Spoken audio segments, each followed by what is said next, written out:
नमस्कार दोस्तों, स्वागत है आप सभी का मेरे YouTube channel mastering computer skill में।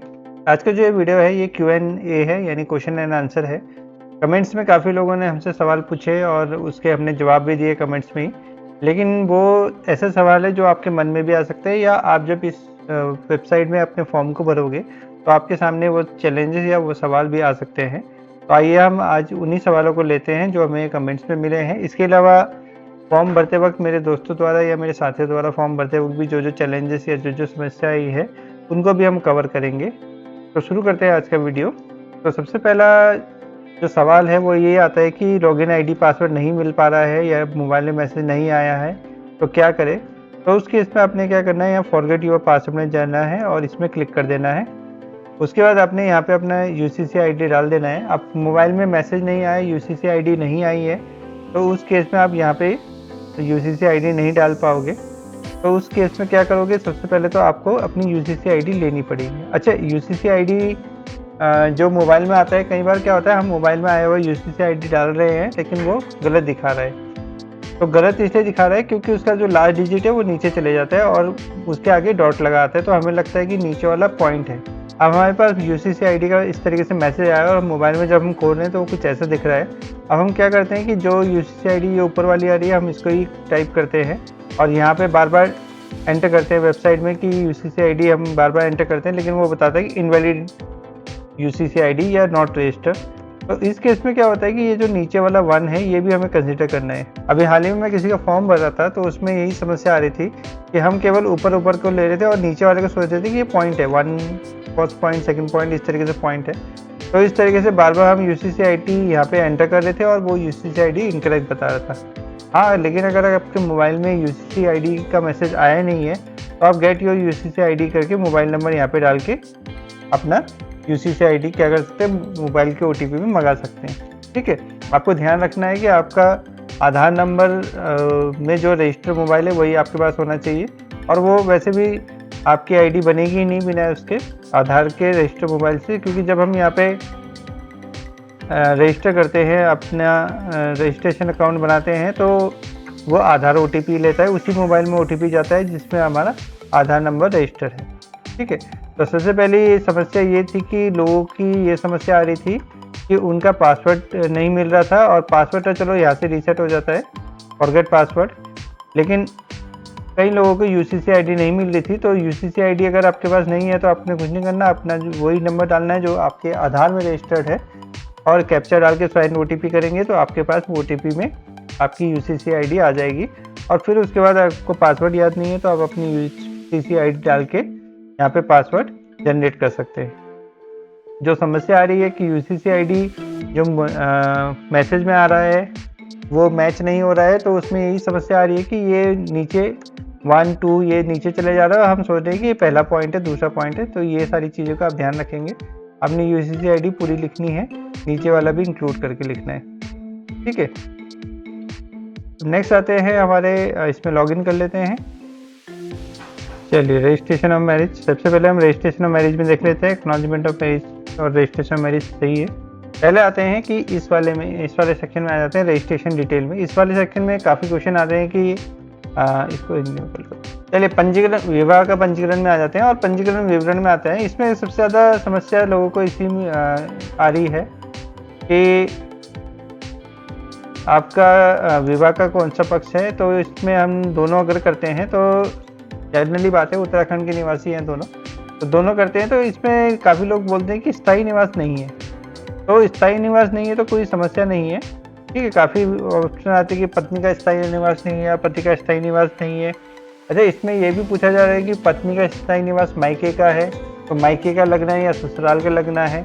तो इससे कोई फ़र्क नहीं पड़ेगा। पत्नी का स्थायी निवास अगर मायके का है तो मायके का लगाइए, ससुराल का है तो ससुराल का लगाइए, इससे इतना ज़्यादा कोई फ़र्क नहीं पड़ेगा।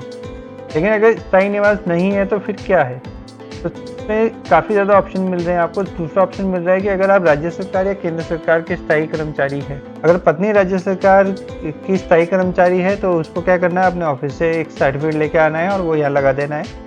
अगर पत्नी नहीं है, पति है, तो पति क्या करेगा, एक सर्टिफिकेट लेके आएगा कि ये मेरी पत्नी है और इस तरीके से मैं यहाँ पे स्थायी कर्मचारी हूँ, और वो सर्टिफिकेट ला के लगा देंगे। सेम केंद्र सरकार से होगा कि वो अपने ऑफिस में जाएंगे और एक सर्टिफिकेट लेंगे कि ये मैं हूँ, मेरी पत्नी है और मैं यहाँ पे स्थायी कर्मचारी हूँ, तो इस तरीके से वो सर्टिफिकेट लग सकता है। अच्छा वो नहीं है, सरकारी कर्मचारी नहीं है तो क्या करेंगे फिर?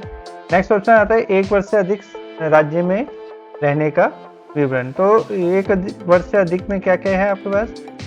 बिजली पानी का बिल। अच्छा बिजली पानी का बिल है, इसमें भी क्वेश्चन ये पूछा जा रहा है कि वाइफ और हस्बैंड का दोनों का लगा सकते हैं।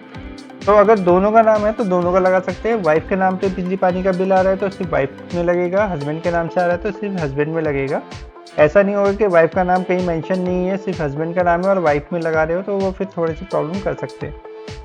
पासपोर्ट अगर बनाया तो पासपोर्ट, अगर किरायानामा है, किराए में आप रह रहे हैं तो आपने किरायानामा बनाया होगा, या किराएदार का सत्यापन प्रमाण पत्र, किराएदार अगर आप रह रहे हैं तो आपने अपना किराएदार होने का सत्यापन कराया होगा, तो वो 1 साल पुराना होना चाहिए और वो आप यहाँ लगाओगे तो वो भी काम कर जाएगा। ठीक है, सेम चीज़ पति के लिए है। नेक्स्ट आता है राज्य सरकार या केंद्र सरकार किसी भी योजना के लाभार्थी जो राज्य में लागू होती है। तो राज्य में लागू होने वाली कौन सी है? अटल आयुष्मान है। अटल आयुष्मान कार्ड आपका बना ही होगा, गोल्डन कार्ड बना होगा या आयुष्मान कार्ड बना होगा, वो सेम है। आयुष्मान भारत प्रधानमंत्री जन आरोग्य योजना, तो जन आरोग्य योजना का कार्ड अगर आपने बनाया है। राज्य सरकार अगर कोई राज्य सरकार की कोई स्वास्थ्य योजना है उसका कार्ड बनाए। प्रधानमंत्री गरीब कल्याण योजना का कार्ड बनाए, आपका राशन बनाए, अंत्योदय अन्न योजना में। अच्छा प्राथमिक परिवार योजना, राज्य खाद्य योजना, प्रधानमंत्री सूर्य घर मुफ्त बिजली योजना, यूपीसीएल द्वारा घरेलू बिजली का बिल, या कोई और लाभार्थी योजना, तो कोई और करके आप यहाँ पे लाभार्थी योजना का नाम लिख सकते हैं और स्थिति चुन सकते हैं कि राज्य सरकार द्वारा है या कोई अन्य दस्तावेज है, इस तरीके से आप चुन सकते हैं। तो यहाँ पे आपको काफ़ी ज़्यादा ऑप्शन मिल जाते हैं। ठीक है, नेक्स्ट आ रहा है पत्नी का विवरण। तो पत्नी के विवरण में लोग काफ़ी ज़्यादा कंफ्यूज हो रहे हैं कि पत्नी के आधार में जो है वो पुराना मायके का एड्रेस है, यहाँ का एड्रेस नहीं है। ठीक है, दूसरा इसमें ये सवाल भी पूछा जा रहा है कि पत्नी का नाम जो उपनाम है यानी कि जो कास्ट है वो चेंज हो सकती है कि नहीं हो सकती, तो वो यहीं से चेंज होगी। यहाँ पे आपने क्या करना है, अपनी पत्नी का आधार नंबर डाल देना है, उसका कैप्चा डाल देना है। ठीक है, ओटीपी भेजेंगे, आपकी पत्नी के मोबाइल में ओटीपी आ जाएगा और ओटीपी सत्यापित कर देंगे। तो यहाँ पे आपको जो उपनाम वाला ऑप्शन है, देखिए एड्रेस मायके का है उससे कोई फर्क नहीं पड़ेगा, तो आपका मैरिज सर्टिफिकेट बन के आ जाएगा। तो उसके बेस में फिर आप क्या कर सकते हैं, आपका आधार में नाम उपनाम जो भी है चेंज करना है वो कर लेंगे। तो जैसे आप ये आधार सत्यापित कर देंगे, यहाँ पे डिटेल आ जाएगी और यहाँ पे आपको ऑप्शन मिल जाएगा कि क्या विवाह प्रमाण पत्र में अपने नाम के साथ नाम जोड़ना चाहेंगे, तो आप यहाँ पे हाँ करेंगे और यहाँ पे वाइफ का सरनेम नाम डाल देंगे। ठीक है, पति का उपनाम डालना है, पूरा नाम नहीं डालना है। तो यहाँ पे आप क्या करेंगे, वाइफ का उपनाम डाल देंगे और जैसे आप उपनाम डालेंगे नीचे आपको दिखा देगा वो जो उपनाम है वो इस तरीके से जुड़ के आ जाएगा। ठीक है, इसमें जो डिटेल है आप इसको एडिट नहीं कर सकते, जो डिटेल पहले से आ रही है वो आप उसी को रखेंगे। उपनाम जो जोड़ना है यानी कि कास्ट या नाम जोड़ना है तो वो यहाँ पे जुड़ सकता है।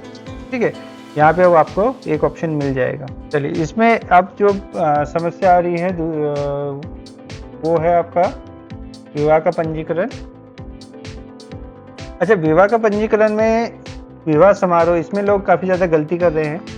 विवाह समारोह का प्रकार में आपको जैसे पहले ही मैंने बताया था कि आप यूसीसी की वेबसाइट के होम में चले जाएंगे, होम पेज में चले जाएंगे और होम पेज में जाने के बाद यहाँ पे सामने एक्ट रखा है, हिंदी या इंग्लिश दोनों में से कोई एक डाउनलोड कर लेंगे, हिंदी वाला कर लेंगे और डाउनलोड करने के बाद तीसरे पेज में जाना है आपने सीधा। ये मैं पहले ही बता चुका हूँ, लोग ध्यान नहीं देते। तो इसके आपने तीसरे पेज में जाना है। तीसरे पेज में सबसे पहले तो एक सवाल है, एसटी का ऑप्शन नहीं आ रहा है। तो एसटी का ऑप्शन इसीलिए नहीं आ रहा क्योंकि अनुसूचित जनजातियों पर ये नियमावली जो है तो लागू नहीं हो रहे हैं, ये पेज नंबर 3 में ही बता दिया गया है।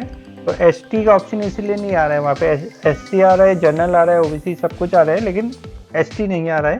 वो इसलिए नहीं आ रहा है क्योंकि ये नियमावली जो है वो लागू नहीं हो रही है उन पे, उनको इसमें पंजीकरण करना अनिवार्य नहीं है। इसके अलावा आप अब यहाँ पे आपने देखना है कि शादी, यहाँ पे जो ऑप्शन चूज़ करना है आप लोगों ने इस वाले फील्ड में, तो वो वही चूज़ करना है जो आपका इस डॉक्यूमेंट के अकॉर्डिंग है। ठीक है, जैसे आनंद कराज है वो किसके लिए, सिख समुदाय के लिए है। ठीक है, आशीर्वाद है वो क्या है, पारसी के लिए है। उसके अलावा आपका पवित्र मिलन है तो ईसाई समुदाय है, ठीक है। मंगल फेरे है तो जैन समुदाय, इस तरीके से लिखना है। तो निकाह निसुइन हो गया, अनुष्ठाता हो गया, पठनकोट हो गया। तो हिंदू समुदाय है उनके लिए सप्तपदी है जो सबसे पहला ऑप्शन है। तो हिंदू के लिए आपने पहला चूज करना है, उसके अलावा बाकी करने हैं, ठीक है। अन्य में जाके भी आप वैसे हिंदू मैरिज लिख सकते हो, लेकिन अन्य में नहीं जाएंगे जब हमारे पास उसका एक ऑप्शन ऑलरेडी है हिंदू समाज के लिए, तो वो चूज़ कर सकते हैं। इसके अलावा आप पवित्र संघ है, ये सारी पढ़ लेंगे, जो भी आप पे लागू होता है आप उसको चूज़ करेंगे। और अगर यहाँ पे नहीं मिल रहा है वो, अगर वो इस पेज में नहीं मिल रहा है, पूरे एक 173 पेज आप देख लेंगे तो नहीं मिल रहा है, तो फिर उस केस में आप अदर में जाएंगे, नहीं तो आप यहाँ से जो है वो चूज़ करेंगे, ठीक है। कई लोग आनंद करार चूज़ कर रहे हैं, कोई कुछ चूज़ कर रहा है, तो उनका रिजेक्ट हो जाएगा, सिंपल सी बात है। क्योंकि आप शादी आप करने का तरीका अलग है, तो फिर उस हिसाब से यहाँ पे क्या होगा, आपके ऑप्शन भी चेंज हो जाएंगे, ठीक है। अच्छा, उसके बाद विवाह का स्थान चुने। तो विवाह के स्थान में क्या हो रहा है कि लोग पति का एड्रेस डाल दे रहे हैं, जबकि पति का एड्रेस नहीं होता। जनरली विवाह का स्थान क्या होता है, पत्नी के एड्रेस में विवाह होता है। अगर हम हिंदू धर्म की बात कर रहे हैं तो आपको विवाह का स्थल पत्नी के घर का एड्रेस डालना है, या जहाँ पे आपका विवाह हुआ था। अगर कंबाइंड थी तो फिर आप सिंगल उसमें डाल सकते हैं, सिंगल एड्रेस डाल सकते हैं। तो उसी हिसाब से आप एड्रेस डालेंगे, ठीक है। पति के घर का एड्रेस नहीं डालेंगे। कंबाइंड के केस में भी ये होगा, किसी मैरिज हॉल में होगा तो आप उसका डाल सकते हैं, इस तरीके से डाल सकते हैं। अच्छा, विवाह समारोह कराने वाले अधिकारी का विवरण, इसमें भी सवाल आता है कि विवाह समारोह कराने वाले अधिकारी का विवरण जो है, तो अगर आपने शादी आपकी हाल फिलहाल में हुई है तो उस केस में तो आपको ये मैंडेटरी होगा। जैसे अभी क्या है, अभी ये मैंडेटरी दिखा रहा है क्योंकि मैंने इसमें कोई डेट नहीं डाली है, तो इसलिए मैंडेटरी दिखा रहा है, इसमें स्टार लग के आ रहा है, ठीक है। लेकिन अगर आपकी शादी पहले हो चुकी है, तो जैसे मैं पुरानी डेट डाल देता हूँ, सपोज मेरी शादी 2024 को हुई थी,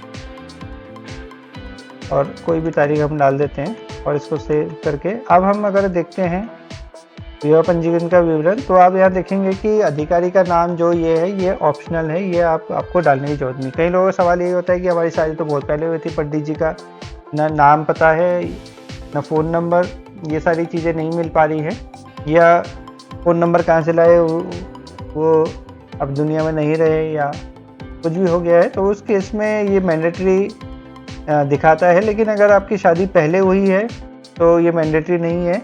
हाँ, हाल फिलहाल में हुई है तब तो फिर आप उनके संपर्क में होंगे ही, और फिर उनका एड्रेस यहाँ पे डाल सकते हैं, ठीक है। अब आता है गवाहों का विवरण। ये सबसे ज़्यादा समस्या लोगों को यहीं पे आ रही है कि गवाह का विवरण, तो गवाह के विवरण है और ये वो आपको क्या करने हैं, यहाँ पे डालने हैं। लोग पूछते हैं कि गवाह क्या बोलेंगे, तो यहाँ पे जो डिक्लेरेशन दिया गया है गवाह को वही बोलना है। जैसे कि मेरा नाम ये है और मेरा वेरिफिकेशन कोड ये है, और मैं इतर द्वारा घोषणा करता हूँ कि सुशील कुमार थापा और जो पत्नी का नाम है ये पति पत्नी के रूप में साथ में रह रहे हैं। इसके बाद आप क्या करेंगे, स्टॉप में क्लिक करेंगे और उसके बाद वीडियो चलनी शुरू हो जाएगी। आप वीडियो देख सकते हैं कि वीडियो सही से रिकॉर्ड हुआ कि नहीं हुआ, तो उसको आप क्या कर सकते हैं, सेव कर सकते हैं। और अगर आपको लगता है आवाज़ सही नहीं आ रही या कुछ गड़बड़ है, तो उस केस में क्या कर सकते हैं, आप उसको दोबारा से रीटेक ले सकते हैं। तो सेव करने के बाद आप दोबारा से इस स्क्रीन में आ जाएंगे, और अगर यहाँ पे आपका प्रीव्यू रिकॉर्डिंग लिखा रहा है, इसका मतलब क्या है, आपका जो रिकॉर्डिंग है वो सेव हो गया है। अब इसमें कई लोगों का ये सवाल था कि इसमें क्या हम पुरानी वीडियो को रिकॉर्ड करके या किसी और को बोले कि वीडियो रिकॉर्ड कर दे और यहाँ पे उसको अपलोड कर सकते हैं। तो इसमें दो समस्या है। एक समस्या तो क्या है कि जो गवाह का वेरिफिकेशन कोड है वो रैंडम नंबर है, वो कभी अलग अलग जनरेट होता है, हमेशा एक नंबर जनरेट नहीं होता। दूसरी समस्या ये है कि यहाँ पे अपलोड का ऑप्शन कोई नहीं है, तो आप अपनी आईडी शेयर कर सकते हैं और उन्हें बोल सकते हैं कि वो रिकॉर्डिंग करके यहाँ पे अपलोड कर दें। अब नेक्स्ट आ रहा है डॉक्यूमेंट अपलोड। डॉक्यूमेंट अपलोड में काफ़ी शिकायत आ रही है कि डॉक्यूमेंट अपलोड नहीं हो पा रहे हैं। तो आपको ध्यान रखना है कि जैसे यहाँ पे साफ साफ लिखा है कि डॉक्यूमेंट केवल JPG या PNG होना चाहिए, PDF या कोई और फॉर्मेट इसमें अपलोड नहीं होगा। दूसरा ये है कि डॉक्यूमेंट की जो मैक्सिमम साइज़ है वो यहाँ पे बताई जो इस वेबसाइट पे है वो 1 MB है। 1 MB से ज़्यादा का डेटा इसमें आप एक साथ अपलोड नहीं कर सकते एक इमेज में। कुछ सवाल ऐसे आ रहे थे कि हम डॉक्यूमेंट का प्रीव्यू कहाँ देख सकते हैं। तो डॉक्यूमेंट का प्रीव्यू जैसे ही आप डॉक्यूमेंट कोई भी अपलोड करोगे तो डॉक्यूमेंट का प्रीव्यू आपको उसी के नीचे दिख जाएगा। और जब आप इस फॉर्म को सबमिट करोगे तो वहाँ पे भी सारे डॉक्यूमेंट के प्रीव्यू आपको दिखाई देंगे, जहाँ से आप क्या कर सकते हो, देख सकते हो कि आपके जो डॉक्यूमेंट है सही से अपलोड हुए या नहीं हुए। कई लोगों के सवाल भी आए हैं कि सर UCC में मेरा पेमेंट ऑप्शन नहीं आया है, कैसे करें, और रजिस्टर ID आ गई है। तो इसमें आपको बता दें कि इसमें आप ने एक्नॉलेजमेंट ऑफ मैरिज के लिए रजिस्टर किया है। एक्नॉलेजमेंट ऑफ मैरिज में जो है वहाँ पे कोई पेमेंट नहीं मांगा जाएगा, वो बिल्कुल फ्री है, इसीलिए आपकी रजिस्ट्रेशन ID आ गई है। तो अगर आप एक्नॉलेजमेंट ऑफ मैरिज में क्लिक करते हैं तो उस केस में क्या होना चाहिए, आपके पास आपका मैरिज सर्टिफिकेट होना चाहिए, तभी आप एक्नॉलेजमेंट ऑफ मैरिज कर सकते हैं।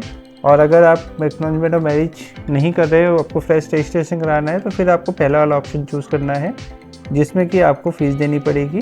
ठीक है, एक्नॉलेजमेंट ऑफ मैरिज केवल उन्हीं के लिए है जिनका विवाह का पंजीकरण पहले हो रखा है और जिनकी शादी 27 फरवरी 2010 के बाद हुई है। आप पहले वाले विकल्प में जाएंगे तो यहाँ पे आपको चार्जेस देने पड़ेंगे। जो सामान्य सेवा है इसमें 250 रुपये है, ये इसमें आपके 15 दिन के अंदर सर्टिफिकेट बन के आएगा।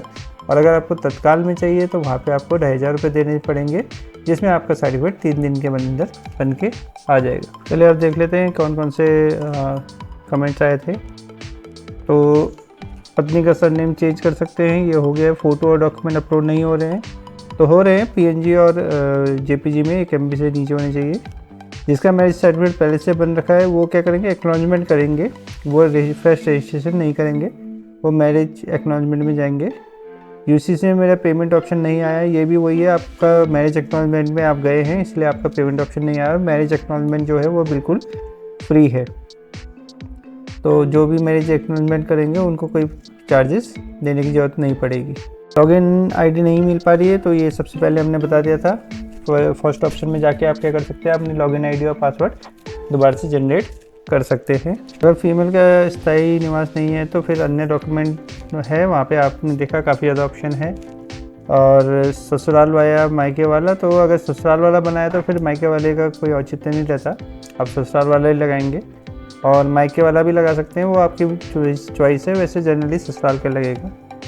इसका वेरिफिकेशन कैसे होगा, रजिस्टर ऑफिस में जाने की जरूरत नहीं, ऑनलाइन का यही मतलब है। इसका मेन मोटो ये है कि आप घर बैठे बैठे अप्लाई कर सके, आपको कहीं जाने की ज़रूरत नहीं है। आपके पास अगर वेरिफिकेशन होगा तो आपके पास कॉल आएगा, आपके माता पिताजी के पास या जो गवाह बने होंगे उनके पास कॉल आएगा, और ये काम सारा ऑनलाइन ही होना है, आपको कहीं जाने की ज़रूरत नहीं है। ऑनलाइन ही आपका सर्टिफिकेट जनरेट होगा और वहीं पर आप आराम से सर्टिफिकेट डाउनलोड कर सकते हैं। जो भी अगर इसमें कोई भी ऑब्जेक्शन आते हैं तो वो भी ऑनलाइन आएंगे और आप उसका निराकरण ऑनलाइन ही करेंगे। स्थायी नहीं है तो वही है, आप मैरिज सर्टिफिकेट के लिए अप्लाई कर सकते हैं अन्य डॉक्यूमेंट के बेस पे, और फिर उसी बेस पे स्थायी के लिए अप्लाई कर सकते हैं। वैसे स्थायी निवास जनरली एक ही बार बनता है, तो आप पहले मैरिज सर्टिफिकेट बना सकते हैं। मैरिज सर्टिफिकेट बनाने के लिए वो काफ़ी ऑप्शन है। जो डॉक्यूमेंट अपलोड करें तो वही है, उनको आप देख सकते हैं, उसी टाइम देख सकते हैं। उसके लिए आप क्या करेंगे कि जब आप फॉर्म सबमिट कर देंगे तो फॉर्म सबमिट करने के बाद सबसे आखिरी में आपको क्या होगा, सारे डॉक्यूमेंट दिखेंगे, और आपने जो डॉक्यूमेंट अपलोड किए हैं वो आप जहाँ पे अपने अपलोड किए हैं वहाँ पे भी आपको दिख जाएंगे दस्तावेज में। जैसे यहाँ पे मैंने फ़ोटो अपलोड की है तो आपको दिख रही है, वैसे जब आप फॉर्म पूरा सबमिट कर देंगे तो लास्ट में आपको सारे ऑप्शन दिख जाएंगे, सारे फॉर्म जो भी डॉक्यूमेंट आपने अपलोड किए सारे दिख जाएंगे। अच्छा, इसमें ये कन्फ्यूज़न काफ़ी लोगों को है कि मैरिज का जो एप्लीकेशन है वो वर पक्ष से हो गया वधु पक्ष से। तो जो मैरिज का एप्लीकेशन है वो किसी भी एक पक्ष से अगर करते हैं तो वो दोनों के लिए मान्य होता है। अगर पति पत्नी दोनों सरकारी कर्मचारी है तो दोनों को अलग अलग करने की ज़रूरत नहीं है, दोनों में से कोई भी एक कर लेगा तो वो दोनों के काम आ जाएगा। आपको ये नहीं करना कि पति अलग करेगा पत्नी अलग करेगा, दोनों साथ में करेंगे। दोनों में से कोई भी एक कर लेगा तो वो आपका मान्य होगा दोनों के लिए, क्योंकि इसमें दोनों की डिटेल आती है, दोनों अपना आधार नंबर देते हैं, फ़ोन नंबर देते हैं, सारी डिटेल देते हैं, OTP देते हैं, तो ये दोनों की तरफ से होता है, संयुक्त ज्ञापन होता है। ST वाला ऑप्शन नहीं आ रहा है, क्यों नहीं आ रहा है, क्योंकि पहले बता दिया ST के लिए जो अनुसूचित जनजाति है उनके लिए क्या है, छूट प्राप्त है। तो उस केस में क्या है, ST वाला ऑप्शन नहीं आएगा। ठीक है, गवाह सेम चाहिए या हम उनकी वीडियो अपलोड कर सकते हैं, तो बता दिया इसमें वीडियो अपलोड नहीं हो सकती, गवाह सामने होना चाहिए, या फिर आप अपना ID पासवर्ड और OTP शेयर कर सकते हो। और गवाह ऐसे को बनाएंगे जो भरोसेमंद होंगे, जो आपके फॉर्म के साथ छेड़खानी नहीं करेंगे। तो वो आपका अपने मोबाइल से, लैपटॉप से या ऐसे कंप्यूटर से जिसमें वेबकैम और माइक हो, वहाँ से अपनी गवाही दे सकते हैं। बिल्कुल, आप राशन कार्ड बिल्कुल अपलोड कर सकते हैं, कोई समस्या नहीं है। आपका अगर राशन कार्ड बना है तो वो अपलोड कर सकते हैं। पंडित जी नहीं है तो वही है, अगर जिसकी शादी 27 फरवरी 2010 के बाद हुई है और 27 फरवरी 2025 से पहले हुई है, उससे थोड़े तो उस केस में क्या है, वो शादी पुरानी मानी जाएगी। और उस केस में पंडित जी या जो भी मैरिज के लिए अधिकारी है, उनकी डिटेल जो है वो अनिवार्य नहीं है, वो ऑप्शनल है। माँ बाप और ब्लड रिलेशन, भाई बहन, इनको गवाह नहीं बना सकते। गवाह केवल दोस्त बन सकते हैं या ऐसे बन सकते हैं जो दूर के रिश्तेदार हो। ब्लड रिलेशन वालों को आप गवाह नहीं बना सकते। जी बिल्कुल, 27 फरवरी 2010 के बाद जितनी भी शादी हुई है और जिनका पंजीकरण नहीं हुआ है, अब उनका रजिस्ट्रेशन इसी वेबसाइट से होना है। और हाल फिलहाल में जो भी शादियाँ होंगी या आगे जितनी भी शादियाँ होंगी, तो उत्तराखंड के अंदर मैरिज का रजिस्ट्रेशन इसी वेबसाइट से होगा। तो 2011 के बाद की शादी का रजिस्ट्रेशन भी इसी वेबसाइट से होगा। इसके अलावा अन्य किसी वेबसाइट से या किसी अन्य सोर्स से अगर रजिस्ट्रेशन कराया जाता है तो वो मान्य नहीं होगा। पति पत्नी दोनों केस में बिजली का बिल लगा सकते हैं, अगर पति पत्नी दोनों का नाम उसमें है। अगर नहीं है तो जिसका नाम है केवल उसी पक्ष में आप लगा सकते हैं, दूसरे पक्ष में फिर आपको कोई और डॉक्यूमेंट लगाना होगा। अच्छा, इसमें एक चीज़ रहती है बच्चों का विवरण। तो बच्चों के विवरण में आपने एक चीज़ का ध्यान रखना है कि जब बच्चों की एंट्री आप करेंगे तो उस केस में ये क्या मांगता है, बच्चों का बर्थ सर्टिफिकेट मांगता है। अब हो क्या रहा है कि हम बच्चों का बर्थ सर्टिफिकेट नंबर डाल रहे हैं, लेकिन वो विवरण नहीं उठा पा रहा है। विवरण क्यों नहीं उठा पा रहा है? क्योंकि अगर आप गौर से देखेंगे बर्थ सर्टिफिकेट नंबर में, तो वहाँ पे क्या है, इस तरीके से बी लिखा है और उसके बाद नंबर लिखने के बाद क्या है, एक स्पेस है। अब हम क्या करते हैं, स्पेस को मिटा देते हैं और जब हम जमा करते हैं तो क्या होता है, फेल टू फैच आता है। तो आपको स्पेस को मिटाना नहीं है, वहाँ पे स्पेस को देना है। और जैसे आप स्पेस दे के जमा करोगे, डेटा को फैच करोगे, तो आप देखोगे आपके बच्चे का जो है डिटेल है वो सारी की सारी यहाँ पे आ जाएंगी। पत्नी का वर्तमान पता, पत्नी का स्थायी पता, इसमें भी काफ़ी लोग कन्फ्यूज होते हैं। तो पत्नी का वर्तमान पता वो है, अगर पत्नी जॉब करती है और कहीं पे जॉब कर रही है तो वो उसका वर्तमान पता होगा। और नहीं तो अगर वर्तमान पता और स्थायी पता सेम होगा, यानी स्थायी पता कौन सा होगा, पति का घर, तो उस केस में आप इस बॉक्स को क्लिक कर सकते हैं। ठीक है, ये बॉक्स पहले नहीं था, इसके लिए मैंने पुराने वीडियो में भी कहा है, लेकिन अब ये बॉक्स आ गया है तो आप सीधा इसमें क्लिक कर देंगे और दोनों सेम हो जाएंगे।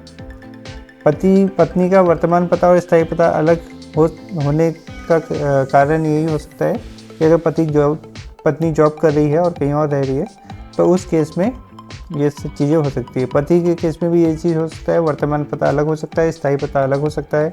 स्थायी पता आपने वही डालना है जो आपने अगर डोमिसाइल या स्थायी निवास अपलोड किया है, तो उसमें जो पता है वही आपका स्थायी पता होगा। वर्तमान पता ये है कि आप जॉब के सिलसिले में या आपका स्थायी निवास का जो पता है उससे अलग है, तो उस केस में आप वर्तमान पता डाल सकते हैं। अच्छा, जब भी आप स्थायी पता चूज़ करेंगे तो इसमें केयरफुली चूज़ कीजिएगा, क्योंकि इसमें पता ढूंढने में काफ़ी दिक्कत आ रही है। क्योंकि कई जगह ऐसे थे जो पहले ग्रामीण थे, अब वो नगर निगम में आ गए हैं। और ग्रामीण में भी आपने तहसील, ब्लॉक, ये सारी चीज़ें अच्छे से चूज़ करनी है, तभी आपका गांव यहाँ पे आ पाएगा, नहीं तो नहीं आ पाएगा। और अगर नगर निगम में है, नगर निकाय में है, तो उस केस में आपको वार्ड नंबर अच्छे से चूज़ करना पड़ेगा, तभी आपको आपका गांव या आपका एरिया मिल पाएगा। तो ये सारी प्रैक्टिस या होमवर्क आप पहले कर लेंगे तो आपको फॉर्म भरते वक्त दिक्कत नहीं आएगी। ठीक है, तो दोस्तों ये वीडियो आपको पसंद आया होगा। अगर आपको ये वीडियो पसंद आया तो इसको लाइक कीजिएगा, शेयर कीजिएगा अपने दोस्तों के साथ। और अगर आप चैनल में नए आए तो इसको सब्सक्राइब कीजिएगा, ताकि ऐसे और कंटेंट आपको मिले। और अगर आपके मन में फिर भी कोई सवाल रहता है तो आप कमेंट सेक्शन में उसको पोस्ट कीजिएगा, मैं उसको जल्द से जल्द उसका निदान करने की कोशिश करूँगा। तो आज की वीडियो में इतना ही करते हैं। आप सबका दिन शुभ रहे। जय हिंद, जय भारत।